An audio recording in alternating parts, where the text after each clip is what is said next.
This is Where Did the Road Go?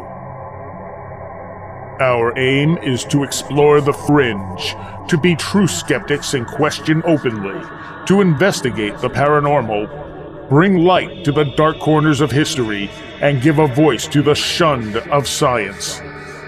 We deal in mystery and the important questions that these subjects bring to light. What is reality? Who are we? And why are we here? Join us on the web at wheredidtheroadgo.com for a full show archive, links to all our social media, upcoming schedule, and much, much more. Now, join your host Seriah on this week's edition of Where Did the Road Go?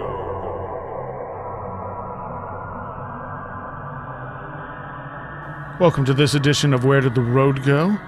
Tonight, my guest is going to be Jeffrey Kripal, who has just recently released a co-authored book with Whitley Strieber called The Supernatural, 2 words, A New Vision of the Unexplained.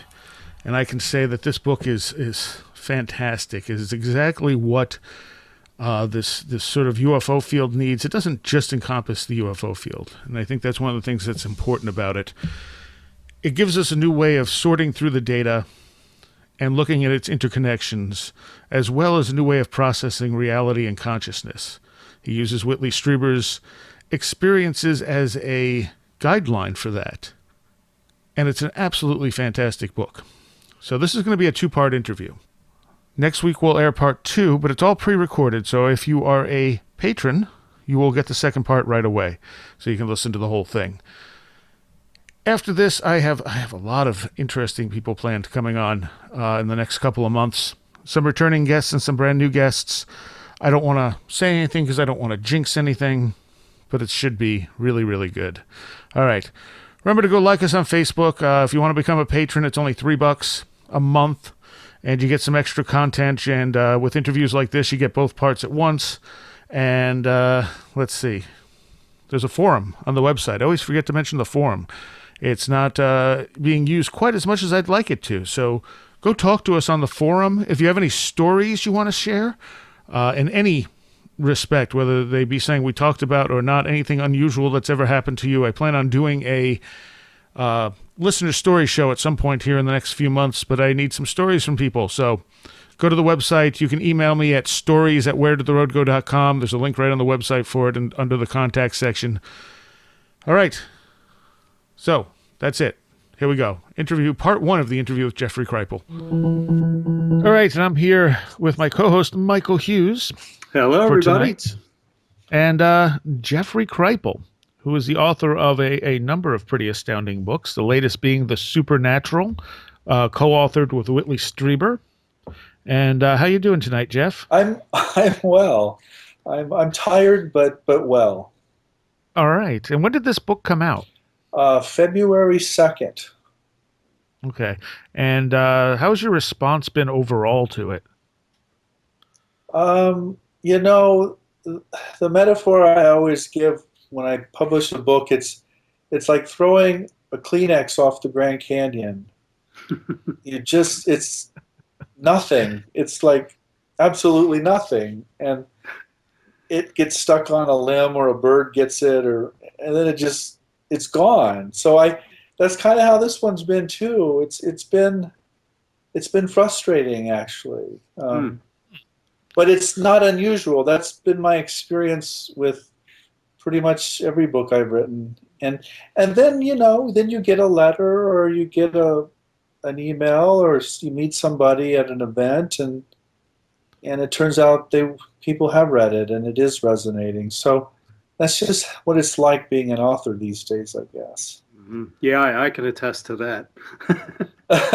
I write fiction, horror fiction, and that Kleenex metaphor. I think I might be using that because that really is what it feels like. It just drifts off, and then, but it is so rewarding when every once in a while when someone says, "Yeah, I loved it," that was great. Yeah.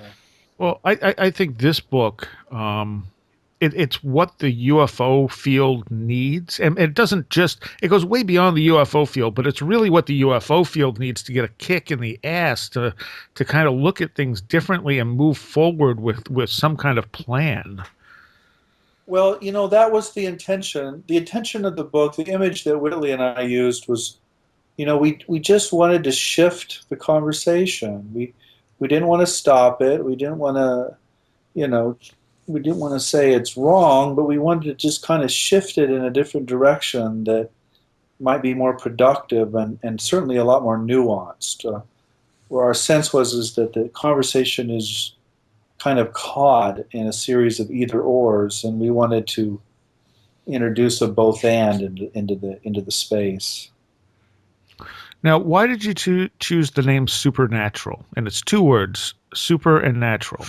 Well, so this originated actually with a textbook I wrote a few years ago called Comparing Religions, which is essentially a textbook on how to compare religions. And it has a chapter on the very ancient human experience of the sacred or divinity through the natural world.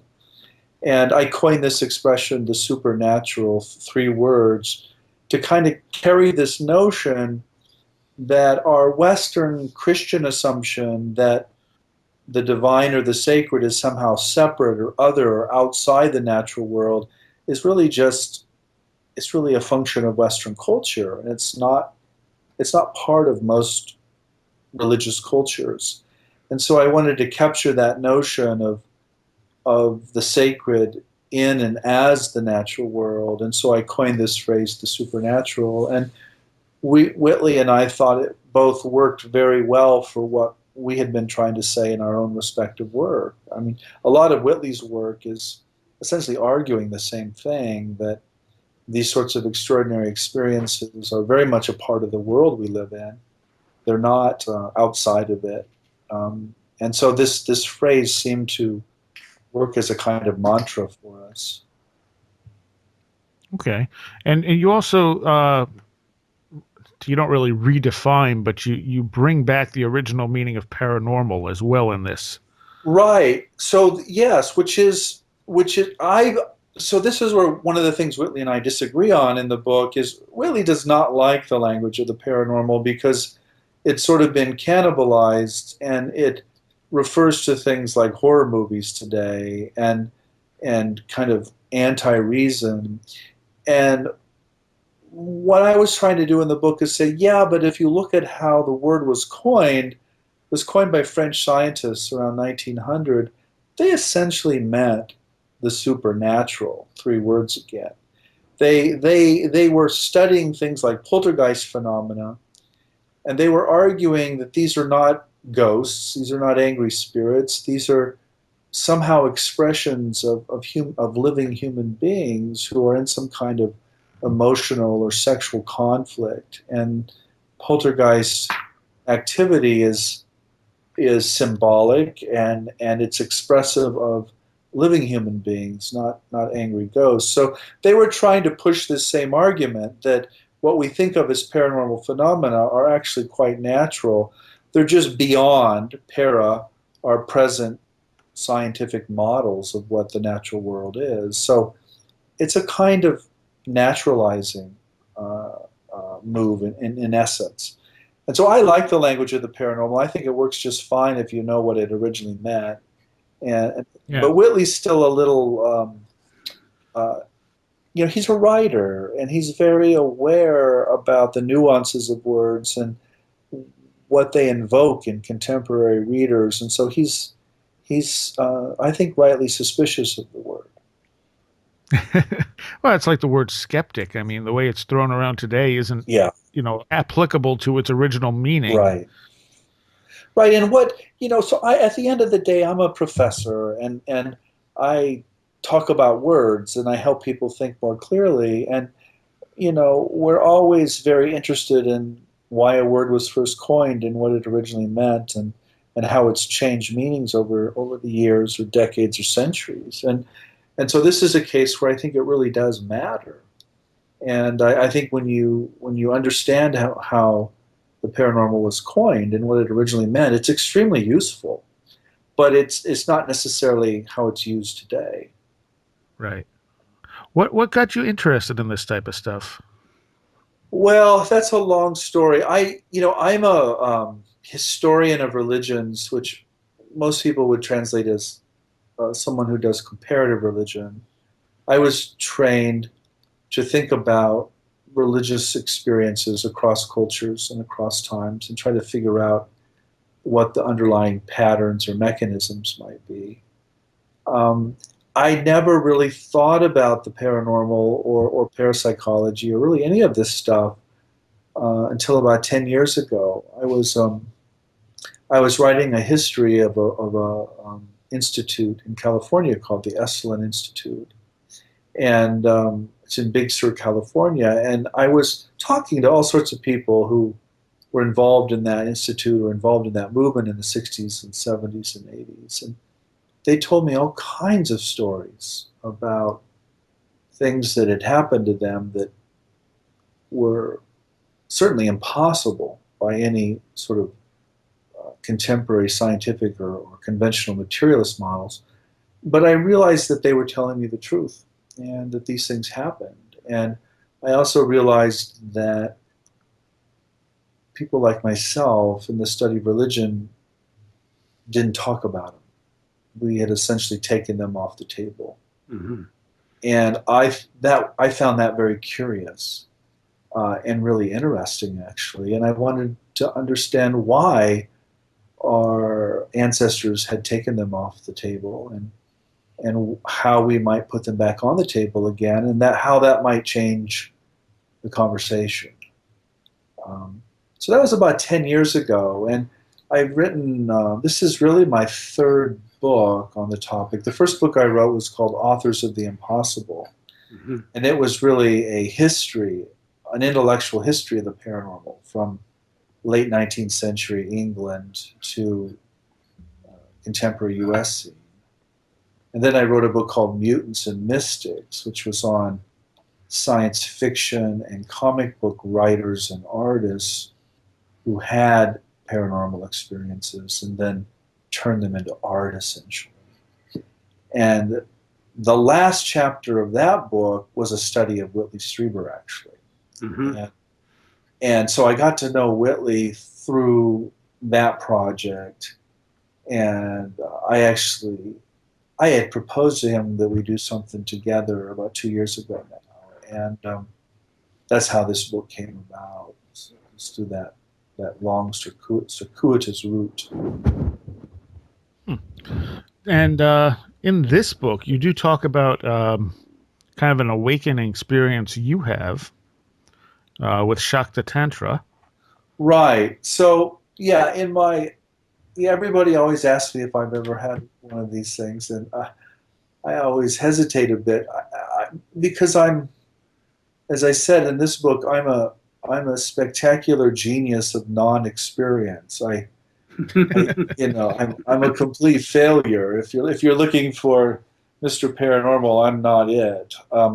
But I did have one of these sort of mind-blowing experiences when I was living in Calcutta in 1989. I was working on my dissertation, which was on 19th century Tantra in West Bengal or the Calcutta region. And I had essentially an out-of-body experience while I was sleeping.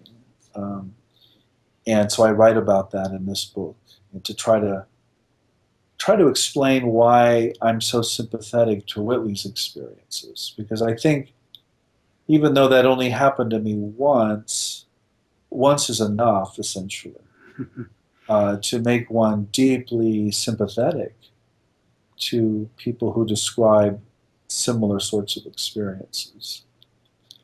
And what struck me about your experience is it really sounded like a massive Kundalini awakening. Well, it was. I mean, that's how.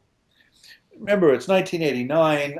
The language of Kundalini was certainly around. It'd been around since the 60s, and it's certainly how I understood the event because I was studying Shakta Tantra, which is where Kundalini Yoga comes from, actually. So it made very good sense to me in that context, and I think it was a Kundalini awakening. But it's tied in to the sorts of things that Whitley's experienced in a different cultural context, and so I became really interested in how something could make complete sense if it happens to you in India when you're living in a tantric culture, but the same thing that could happen to you in Nebraska or New York, and it makes no sense. Right. Because you have no cultural context for it. And so it becomes this terrifying experience that gets coded essentially in very negative ways, where if it happened in India in a cultural context that had some understanding of it, it could be quite positive.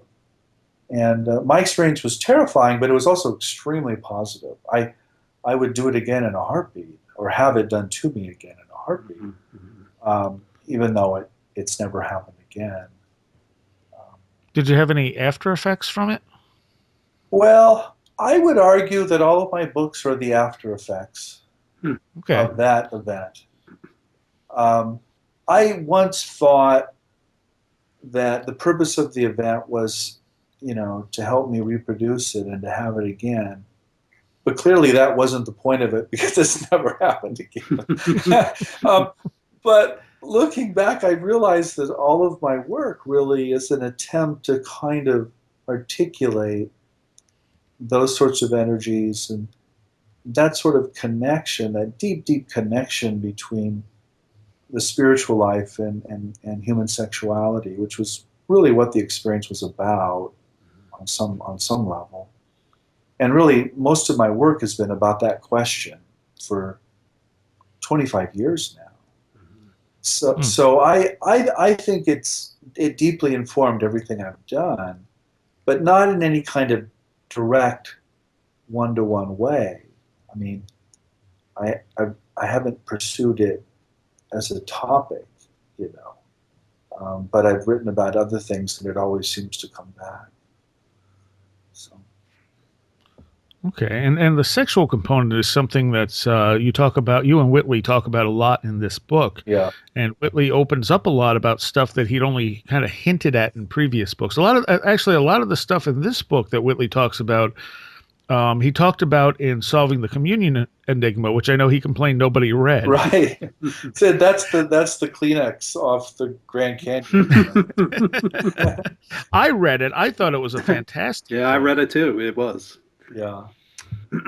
Well, and he expands a lot of that in this book and goes much further on and really just kind of opens himself up. Yeah, and Whitley struggled a bit in this book to give those sorts of details. I mean, these are intimate things, and someone like Whitley has been, so really shamed for trying to talk about these experiences in any way. And so to add on to that, the sexual dimensions is, in some ways just to invite more shaming and more stupidity, more ignorance. Yeah, but I wouldn't even say it was shaming as much as it was just brutal mockery. Yeah. I mean, just awful the way he was treated. Yeah, but what I can tell you as someone who's studied these things historically and ethnographically with people for 25 years now, whenever someone starts telling me about some kind of extreme religious experience, my first thought is, okay, when are they going to tell me about the sex stuff? And of course, they usually won't early on because they don't trust me or it's too sensitive or whatever. But once you get the first story, then when the second one comes or the third one, and there's a level of trust and there's a level of humanity and just dignity that's created, then usually, here comes the sex. And it's often very bizarre.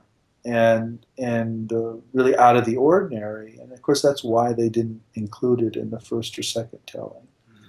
But my conviction is that with a lot of these experiences, not always, but very often, there is a very powerful sexual dimension, and it's integral to these experiences. It's not something tangential. It's not accidental. It's right at the core of things. And as I tried to explain in this book, I don't think we have a clue what human sexuality is. I think we call it sex as if that tells us anything, um, but it doesn't. It doesn't say any. It's just a marker of our ignorance. It's three letters that mean nothing. Um, so I think it's at the very core of these sorts of things, and I don't think we understand it at all. No, and you see it throughout the whole abduction phenomena, whether it be the hybrid children or just the weird, what was the farmer down in South America? Oh yeah, Oh, B.S. Antonio Boas, yeah. Antonio Yeah. Villas Boas. I mean, that was the first one right out of the bat. There it is. Yep. Yeah. So, I mean, it's to me, it seems like sex is something that is multifaceted that most people don't really think about. That it can have different. It can do different things to you. It can just be fun. It can be reproductive, or it can be spiritual. Right, and it's probably all of those all at once. You Mm-hmm. know, I mean, it's what produces us. It's Sure. life. It's also sex is coded with vast amounts of information that we call DNA. I mean, it is really weird. The more you think about it, the weirder it gets. And so, when you have these sorts of experiences, um, the fact that there's a sexual element never surprises me because I think it speaks to the multi dimensions of what we call sexuality, but really is something much bigger than that. And our culture seems to want to keep spirituality and sexuality on two completely different planes. Right. I mean, that's true. Um, it's not historically true, I can tell you that. Um, and the fact that people want to keep them so separate, I think, is itself a witness to that they're connected. There's a kind of nervousness there. Mm, Um, but if you think about all of the cultural debates that go on in American society around religion, virtually every single one of them has to do with sex, true. with the exception of religious violence or terrorism today. But even that probably has a gender or sexual component. Mhm. So, But it seems like a lot of that is about repressing sex. yeah, you mean the terrorism or the fundamentalism? Yeah, yeah. Yeah. Whether it be repressing homosexuality or all the gender blending that's going on, or whatever it is, it's all about repressing. Yeah. Well, again, I think repression, re- a lot of a lot of religion and a lot of civilization is about repressing sexuality because it's such a powerful force. Yeah, And I think the human consensus is that if we're going to have any kind of civilization, we have to control this thing. Mhm. And so we try to control it, and it never, of course, quite works, but it sort of works. And I think that's how that's where we're at essentially. And I think what's happening with something like the abduction phenomenon is the sort of metaphysics of it, or the occult nature of human sexuality, just explodes through, and we get these really bizarre stories of discarnate beings, abducting people. do you ever get any kind of uh do you have any problems professionally because you look at this stuff? Oh yeah. Oh my God, yeah. I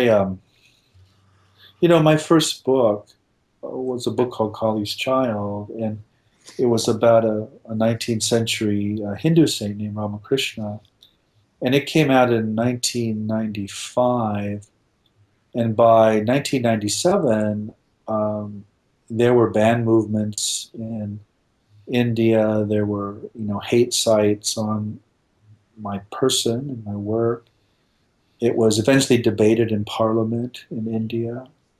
Wow. Their equivalent of the CIA has had a file on me. What Probably still does. what were they upset about?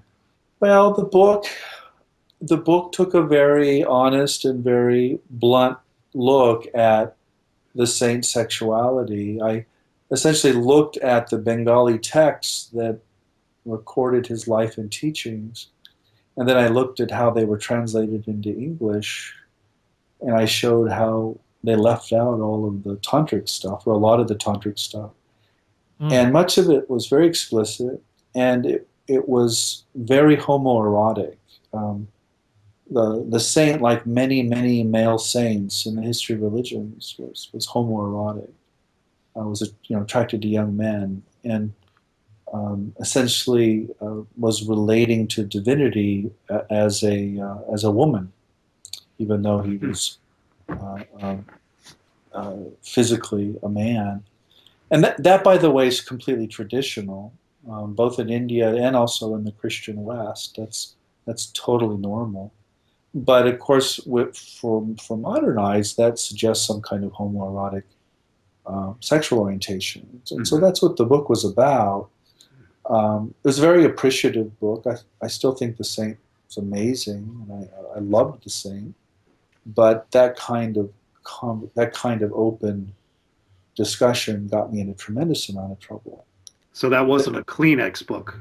No, that was the opposite. That was, yeah, no. I wish it was a Kleenex book, but no, that was the exact opposite. And no, I still suffer for that book. That was 21 years ago. Yeah, I saw some of the reviews on Amazon just going crazy about it, and I was like, "Wow, Yeah. all right." Well, yeah, that's one barometer of the book, but the Amazon reviews are nothing compared to the what actually happened in the late '90s and early part of the new millennium.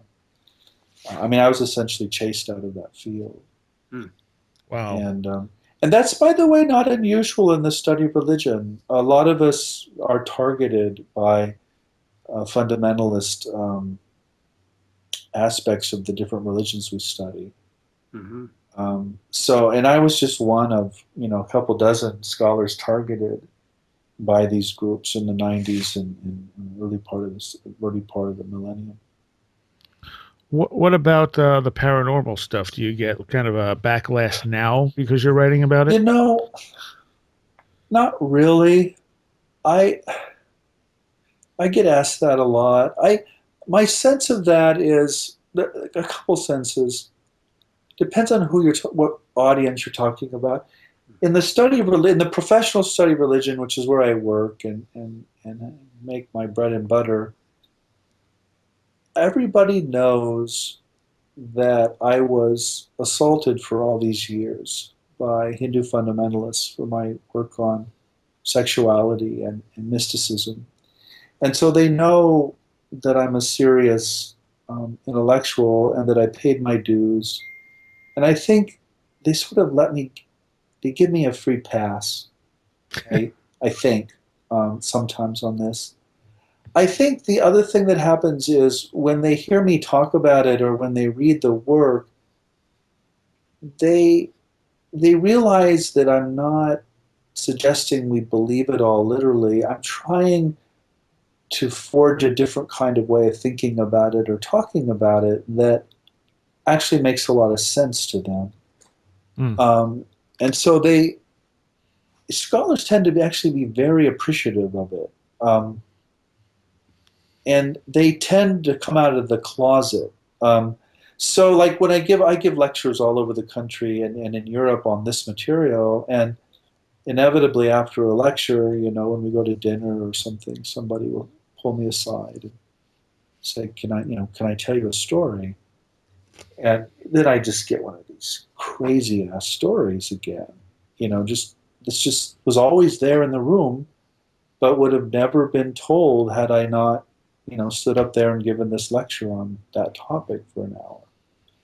So that's really how I see the work is me just being vulnerable in public around these ideas, and then people saying, "Well, that makes more sense than I thought." So maybe now I can talk about it, or maybe now I can write about it, or teach a class on it.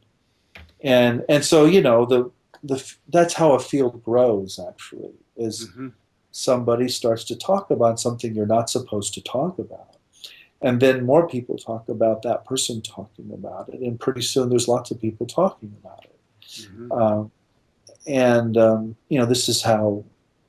This is what happened with Freud, talking about something he wasn't supposed to talk about. So I think my experience of the reception of these last three books has been actually very positive. And I think intellectuals are far more interested in these things than most people realize. But they don't necessarily want to talk about it themselves. They're happy I'm doing it. So I think that's part of the reception too. And from where I sit, I mean, I feel like I lost all respectability and essentially died through the Colley's Child affair, which went on for about 15 years. I really can't emphasize how horrible that was and what I lost from it. So I don't feel like I can lose anything else. And I mean, there's nothing else to lose. So I just don't give a crap what people think. I've been through that.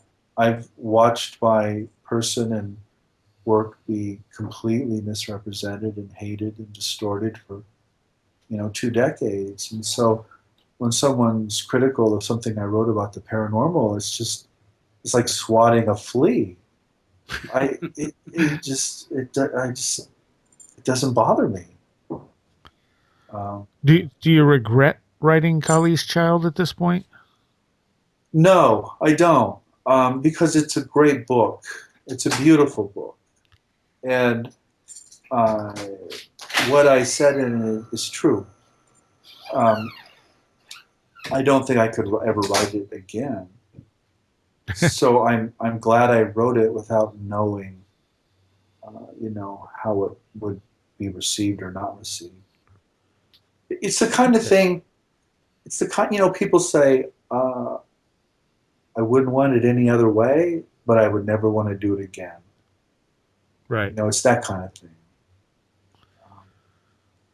Well, in the new book, you're kind of trying to lay out ways we can move forward with this material. Not just the whole UFO thing, but all the stuff connected to it, which is really everything.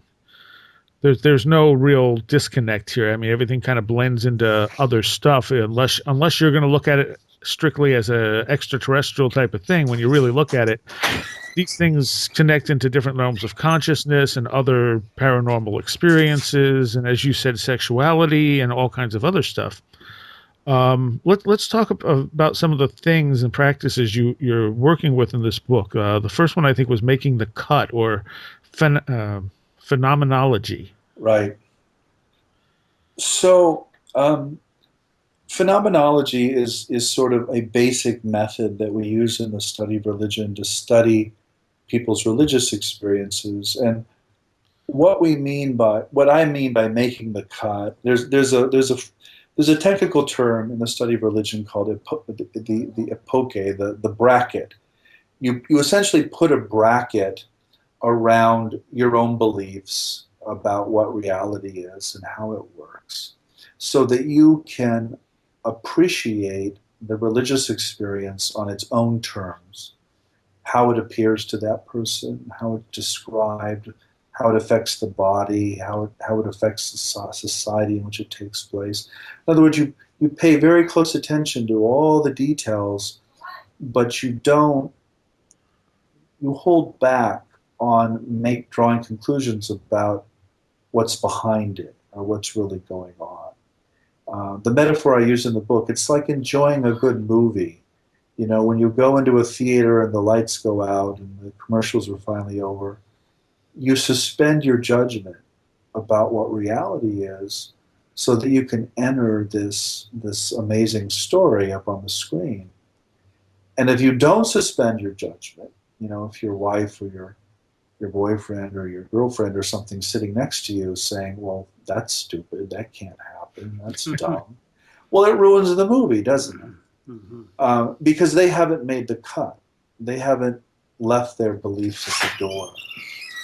And so that's just kind of lesson one in the study of religion is you leave your beliefs at the door and you try to understand what's happened to this person, to this community on its own terms, and you hold back from making judgments about what's behind it.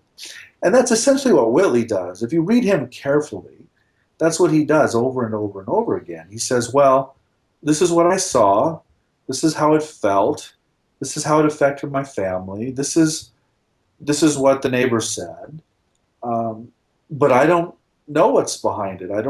I'm not claiming what it is. It could be this, it could be that, it could be this, or it could be that. So he's actually a kind of intuitive scholar of religion. He's constantly making that cut and making a distinction between what he experiences and what's actually there or not there. So that's what we call making the cut. And of course, there's tremendous benefits if you just practice it, because what it does is it allows you to take any kind of human experience seriously, however extraordinary or outrageous it might seem. Doesn't matter. You take it on its own terms and you listen and you try to understand what happened. And eventually you can remove the bracket. You know, you can ask philosophical questions, but you always are aware that what appears to the person having the experience and what's actually there are likely two very different things. Right. Okay. And I do think that's something people really need to learn to do with this type of stuff. It's people so often they have that confirmation bias going on no matter what they believe, or they try to fit it into what they already think is happening without really looking at the phenomena. And when you look at Whitley's stuff, I mean, he's been misunderstood so many times throughout his career. And then people get upset with him. You know, they think he's, an extraterrestrial proponent, followed by getting upset that he's not. Right. Right. And if you go back to what impressed me when I first read Communion about a decade ago was how he doesn't really land anywhere. Yeah. I mean, he's really careful. If you go back and read that book, I mean, the very first line of the book is about the human mind winking back from the dark. I mean, he's essentially suggesting that what happened to him has something to do with mind, not aliens, which really never appear in the book. I mean, he calls them the visitors. I suppose he talks about aliens as well, but he's generally very careful. But people read what they want to read, and I think that's where a lot of the misunderstandings come from. And Whitley himself will say, I think very accurately and very honestly, that he has got behind different interpretations at different points because he thought that they were reasonable or plausible, and then he's later regretted that. He's struggling like the rest of us to make sense of this stuff. And we all adopt, for a time, a particular interpretive framework, and then we let that go and we move on to another and another. gosh, I wouldn't want to be judged. I wouldn't want my thought or work defined today for something I thought 30 years ago or 40 years ago. I mean that's the definition of an open mind, is a mind that's always changing and always moving forward. Um, Reassessing your own beliefs. yeah, I mean, something I often tell my graduate students is, and I mean it as a provocation. It's not really true, but it's worth hearing. I say, you really don't have any business being a scholar of religion until you've lost at least two worlds. And what I mean by that is, if you've never lost a worldview, you're still embedded in the one you were born into. You really have no capacity to step outside a worldview and think about it critically, because you've never been outside your own worldview. You still think it's all true. But if you've just lost your birth culture, you can easily jump into a second culture worldview and think that one's true. But after you've lost two worlds, you start to get suspicious. And you're like, no, wait a minute. Maybe this third world doesn't have all the ice cream either, right? I mean, maybe the whole process of building a world is really what's going on here. And there is no such thing as a correct world or a correct religion or whatever. And I think once a person gets to that stage, they're ready. They're ready to really think about these things seriously. But that's tough. That's a tough message. And I think a lot of people are not ready for it. And they don't want it. No, they want to believe that the culture they were born into is somehow absolute or universal. When of course it never is. It's just nonsense.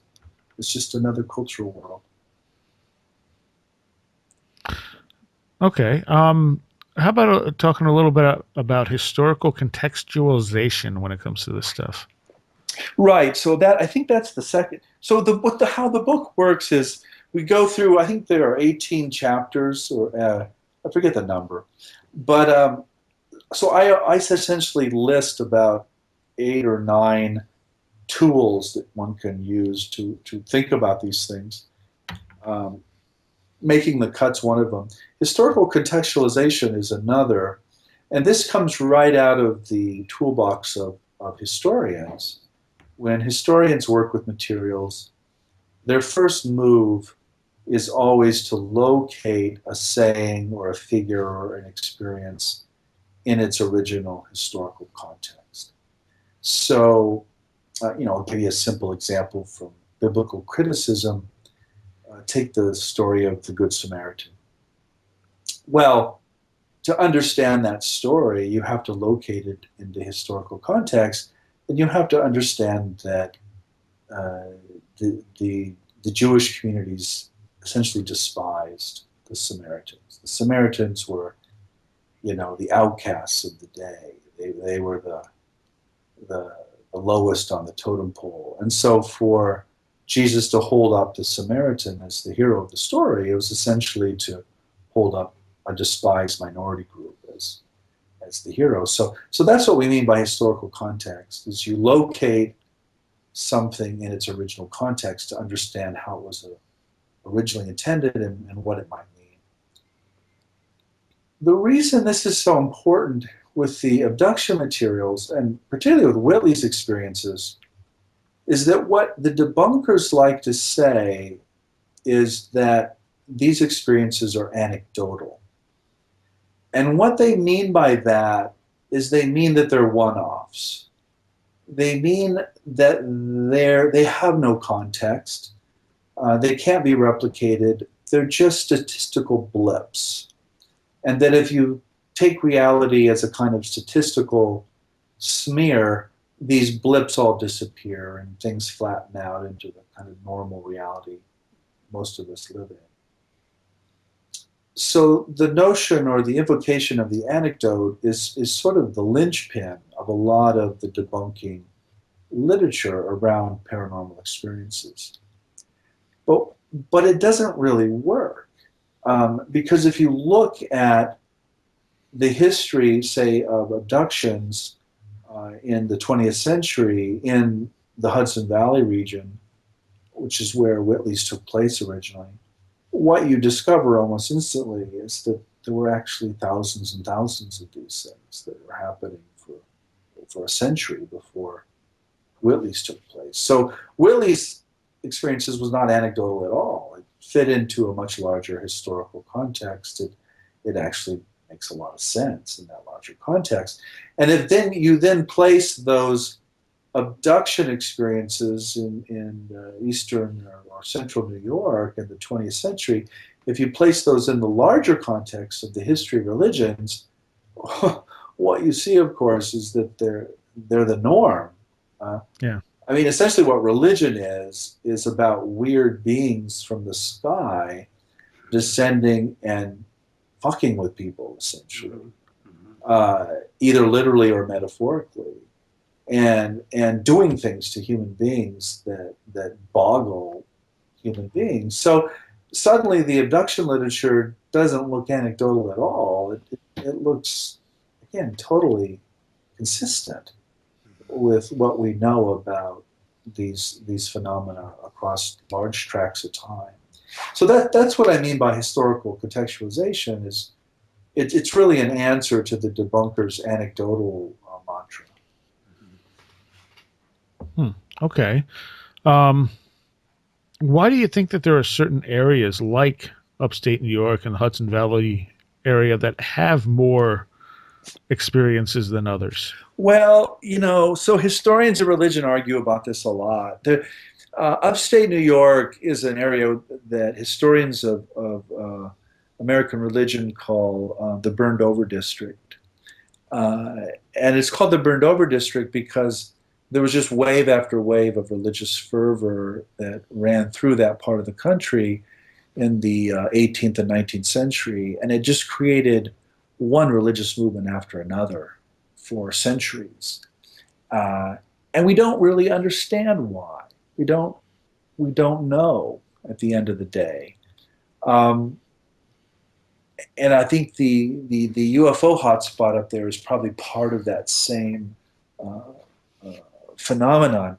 Now, the simplest answer to that question is simply to say, well, look, that's one of the most densely populated and earliest colonized parts of the country.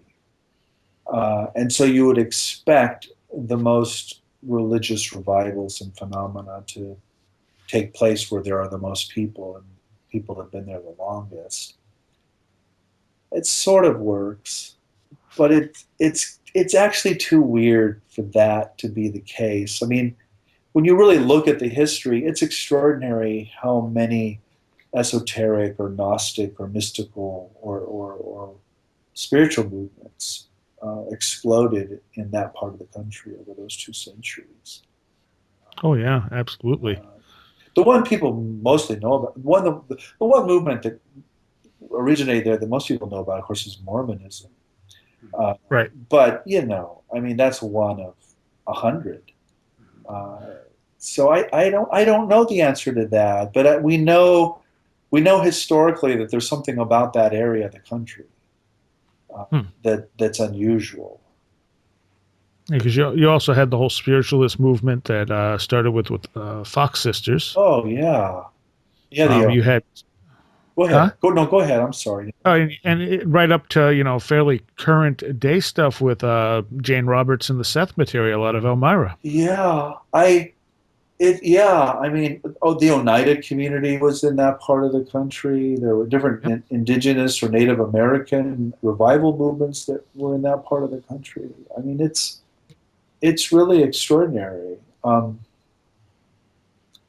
So yeah, we don't know. I mean, I think that's the most honest answer. Now, the other thing, though, of course, particularly when you're talking about UFO stuff, I mean, there's so many hotspots, right? I mean, I sometimes wonder if it's just a function of where the most people are and you have the most eyes on things. You know, I'm skeptical that I'm sometimes skeptical that there are more things going on in a particular part of the country than others. It's just a matter of what's being reported. My colleague Jocelyn Godwin up at Colgate, who blurbed this book, he just wrote a book called Upstate Cauldron. Oh, yeah. Which is a wonderful, wonderful history of exactly this. I mean, that's his phrase for the burned over district. Mm-hmm. And he goes through, probably 25, 30 of these movements. Yeah, he's on my list of people I'd really like to talk with. Oh, Jocelyn's wonderful. He's such a sweet guy too. I mean, just lovely person. He's sort of the doyen or the dean of this Mm-hmm. in the American historical sense. Mm-hmm. Yeah, and he's only a few hours away from me. Oh, yeah, good. Because I'm broadcasting out of central New York, out of Ithaca. Oh, well, you're in the burned over district. Yep. You guys might be burned over yourself. I mean, this could be the whole point of the show. Well, I'm in Baltimore, which is more, I guess, just burned out maybe than. Yeah, you're in civilized country. Well, listen, I'm in Houston. Let's not go there, okay? Let's just stop before we get into trouble. One of the things you talk about in the book is the effect that these things have on animals, and how that it's one of the things that I think says it's not just in our minds when we have these experiences. Yeah. What do you think the effect on animals really says about it? That it's something physical in the environment, and that it's not just subjective. I think, there's a lot of discussion on the electromagnetic effects of these things. I think there's something to that. I don't know what it is, but certainly Whitley talks a lot about the electromagnetic effects of his experiences, his inability to wear watches. His computers are constantly frying. I've known near-death experiencers who can't wear watches. Right. This is not. I think this is an empirical fact, whose meaning we just don't know. Again, we just don't understand. And there is some there's some early discussions of this. John Keel had a book called The Eighth Tower. I don't know if you guys have read that.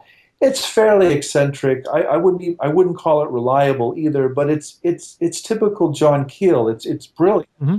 It's just brilliant. And he basically makes this argument that the paranormal is somehow connected to the electromagnetic. And more recently, Lewis Proud wrote a book called Strange Electromagnetic Dimensions, where he sort of updates this thesis. So I suspect that's what animals are picking up on. Of course, they're much more sensitive than humans in a lot of ways. Mm-hmm. And so they're probably picking up on things we don't even see or detect. Well, I also find it interesting that Kundalini can give those kinds of effects as well. Yeah. Well, it's in a very, if my experience is any measure, it's an electrical event. When it happened to me, my first assumption was that I was being electrocuted, and that I was essentially dying. It really did involve the neurological system, which of course is an electrical system. So absolutely, but again, we just don't know anything about it because, nobody will study something that they don't think exists. Right? Fair enough. Right? Yeah. And so to really study this stuff, we would need millions of dollars and generations of intellectuals and scientists and graduate students and institutions and labs and ethical permission and all kinds of stuff for generations. But none of that's ever going to happen until we actually agree that these things are real. Because you don't invest institutional time and money into things that don't exist. And part of the reason that it's so hard to convince people that it's real is that not everyone has these experiences. I mean, you had one that showed you that this stuff exists. There's no way you can deny it after the experience you had. But for someone who's never had an experience, it's so easy for them to just brush it off. Right. And that's exactly right. And it makes total sense. I get that. And these things are actually not, you can't replicate them. Yeah. I mean, if you really want them all to go away, the best thing you can do is put them in a laboratory. I mean, Yeah. that creates all of the conditions to make them disappear. Oh, you said something fantastic when you were on Rune Soup. What was it? Something about the way this stuff disappears when you put it under in a lab. Yeah, with Um, Gordon. And yeah, I'm that trying was a to. fun interview, actually. The quote just absolutely stunned me, and I'm trying to remember what it was. I know I wrote it down here Was it somewhere. about looking for zebras at the North Pole? No, it was just it was something like the paranormal is something that happens in life, Right, not in a lab or something. right, right. Well, it's true. And but see, I think a certain kind of conventional scientist wants to say that if you can't measure something and replicate it and prove it, then for all practical purposes, it doesn't exist. And of course, that's not true. I think more sophisticated scientists know that and will say that. Um, and what's so much fun about studying people's religious experiences, of course, is none of them happen in labs, and Yeah. they're all spontaneous. And you never get to them though till after the fact. And what you have at the end of the day is a story being told to you by another human being about an event that you were not present for. And so you just have to accept that as part of the condition of trying to understand them. Hmm. Mike, do you want to throw? I know you had a lot of questions for him. Did you want to throw something out? Yeah, sure. I'm primarily interested as a writer of fantastic fiction and dark, spooky stories and things like that. You write a lot, especially in the Mutants and Mystics, about how the literature of the fantastic it discloses. I think you wrote dimensions of reality that are inaccessible to other intellectual approaches. And I wanted to ask you about that, and also about you write about how we're sort of writing our stories, and how we look at our experiences, particularly the anomalous experiences we have, as either we're writing them or they're being written. I just find that so fascinating. Right. So that's actually the argument of Authors of the Impossible, Hmm. which I wrote before Mutants and Oh, Mystics. right. I'm so yes. I'm sorry. Yeah. So Hmm. no, that's okay. That's Hmm. okay. I mean, what Mutants and Mystics is an application of that idea to science Hmm. fiction and comic book Hmm. writers. Hmm. So yeah. So the origin of that idea, which is I can count on one or two fingers all the things I believe in the world. But that's one of them. Hmm. That there's something truly magical about language, and that we're all caught in these webs of words and grammar when from the day we're born to the day we die, and that language is in essence restricting or defining reality for us. Hmm. And so what a real gifted writer can do is use that web of language to get off the web, or to take the web down for a few minutes or a few seconds. Hmm. Um, and my own gut feeling about paranormal experiences is that is essentially what they're about. They're about peeking through this web of words and language that we're caught in. And what's so interesting about them, though, is that they use language to do that. If you listen to a lot of people talk about their paranormal experiences, often they'll literally involve language, like Mm-hmm. the person will have just written something, or a sentence will appear in a dream, or a billboard will say something that just magically coincides to what they were thinking, or whatever. It's extraordinary how often language is what triggers or really expresses the paranormal event. And so that I found that really, really interesting. The other thing that was really significant for me here is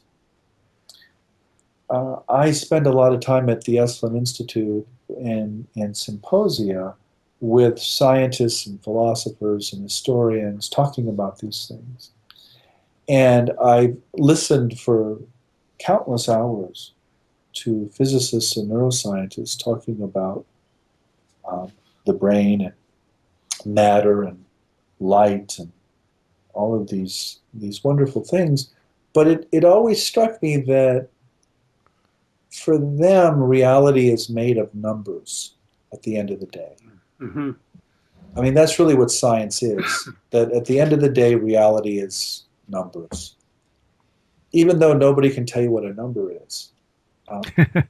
And for me, it struck me that if you actually talk to humanists, and by humanists I don't mean people who don't believe there's a God, but people who work in the humanities, for them, reality is actually made of words and stories.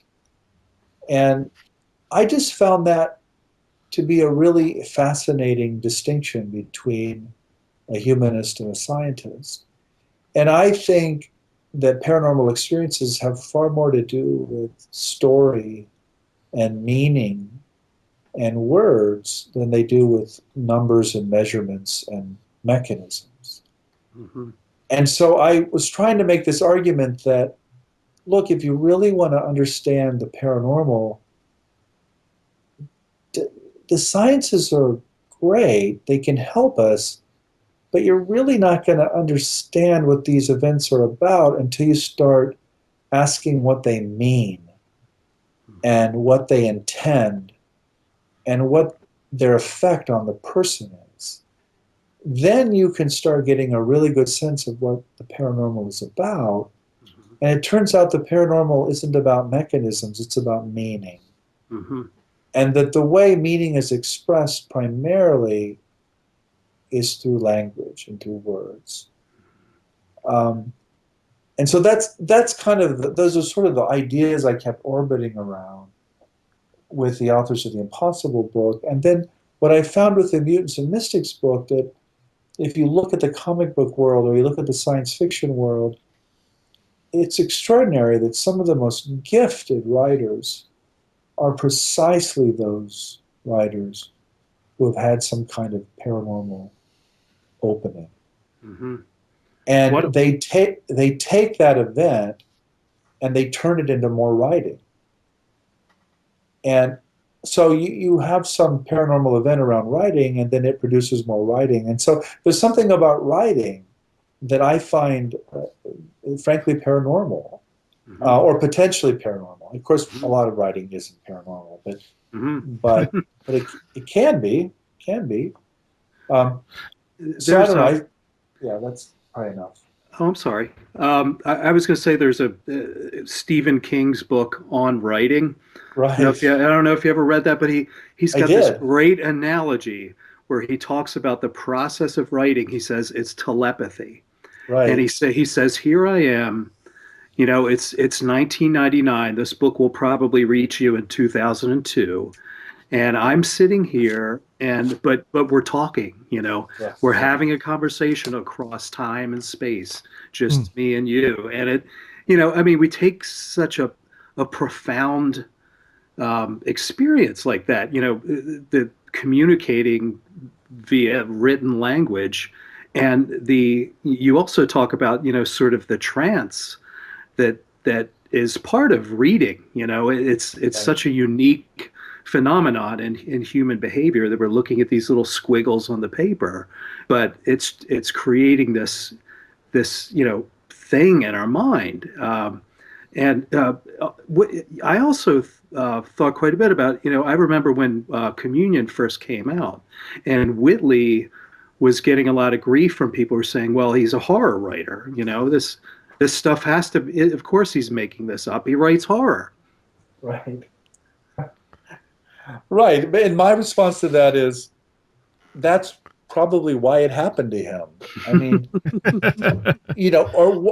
no, I would say it's not that it's that he writes horror because he was set up as a human being this way by earlier events in life. And writing horror for him was probably a way of dealing with these experiences or memories or intuitions that then broke out in a very explicit way in the Communion events. Or they were already influencing him throughout his life. Right. Right. And but again, the reason I love Whitley's stuff so much is what he would say to you is, well, of course my horror writing influenced my visitor experiences. Of course. But there was still something there.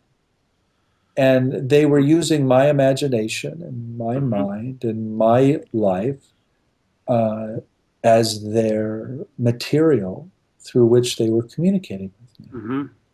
It's probably also why it was so compelling to read, because he was a good writer to start. He didn't just say, "Oh, I need to write a book about this." He was already a writer and a good one. Right. Well, that's his real, as I say in this book, that's one of his crimes, of course, is that he's just too good a writer. and so, people want to crucify him for that. So the quote, the thing you said on Rune Soup that I found so profound that I had to write it down, and I finally found it, was that strange things happen for a reason in real life. Right. That's my point about the paranormal having meaning. Yeah. Yeah. But when you said that, it just struck me so hard as being such a perfect statement. That's great. I wanted to ask you, there's an anecdote in Mutants and Mystics that was just so chilling. It's the comic book writer, I don't know how to pronounce his name, Doug Mensch. Mensch, okay. Could you talk about that? Because that was a mind blower. Yeah. So Doug Mensch is a very well-known and successful comic book writer, and I invited Doug to a symposium I held once on the paranormal and popular culture, and we actually got him on film too. You can see this story recreated on a 14-minute pitch piece on Authors of the Impossible on a website called Jones Cinema Arts. And basically what happened to Doug, it was in the 70s, he was writing a Planet of the Apes story, and he was writing down this fantasy he was receiving about a large male gorilla named Brutus with a hood over his head, who broke into a human male's home and grabbed his wife by the neck and put a gun to her head. And right after he wrote this scene, he heard his wife calling for him from the other side of the house, and he walked across to see what she needed or what was the matter, and there was a man with a hood over his head, with his arm around her neck, holding a gun to her head. So he somehow, he doesn't know what happened. I mean, part of him thinks he somehow clairvoyantly intuited what was happening, and that could only get into his mind through the fantasy process. Another part of him, I think, was worried that he somehow created the reality by writing about it. He actually couldn't write for months after this because he was so afraid of what he was writing would happen. But yeah, that's actually not an uncommon experience among professional writers, that they write something and then it plays out in the world. Mm-hmm. My question on that story is, what did he do after, how did he diffuse that situation? Well, the truth is he didn't. It doesn't end well. Mm. Oh, No one is killed in the end, but it's a very bad scene. Mm. If you, I think I reference the piece in the men's magazine in which he tells the whole story. Mm. If you're interested in it, Okay. but it's not good. Mm. well, that's unfortunate. Oh, I had a very, I mean, not very minor compared to that, but I wrote a scene that really troubled me about a bunch of children being burned alive. Then I went to bed, woke up the next day, and one of the first things I saw on the news was, a group of, some crazy, militant religious fanatics or something burned a bunch of children alive. So even though it's not quite as dramatic, it still Yeah. gave me that feeling, that fear that, even though it's completely irrational, like, did I have something to do with this, by just creating this in my head? Or that So, you just picked it up. right, right. I mean, one of the major ideas of these books I've written is that mind is not in the brain. The brain Mm-hmm. is in mind. Mm-hmm. And so what happens in a telepathic event or a precognitive event is some piece of information essentially seeps into our brains from this larger mind, Mm-hmm. which is actually not in space or time. Mm-hmm. And so you could have, we could be picking up things all the time Mm-hmm. that are happening elsewhere or in the near future. Mm-hmm. And then we confuse them with a dream or a fantasy or something. Mm-hmm. So I wouldn't blame yourself. No, no. But what one of the most interesting uh, parts of parapsychology that I think is the literature on what they call fear of psi, Mm-hmm. and it really kind of boils down to your concern. And the idea is this: if the mind excuse me, if the mind actually had some influence over the material world, then why couldn't it be used for negative purposes? Mm-hmm. Sure. And because most psi is probably going on unconsciously, then not only can it be used negatively, but we could be using this unconsciously, acting on our aggressive impulses. Mm-hmm.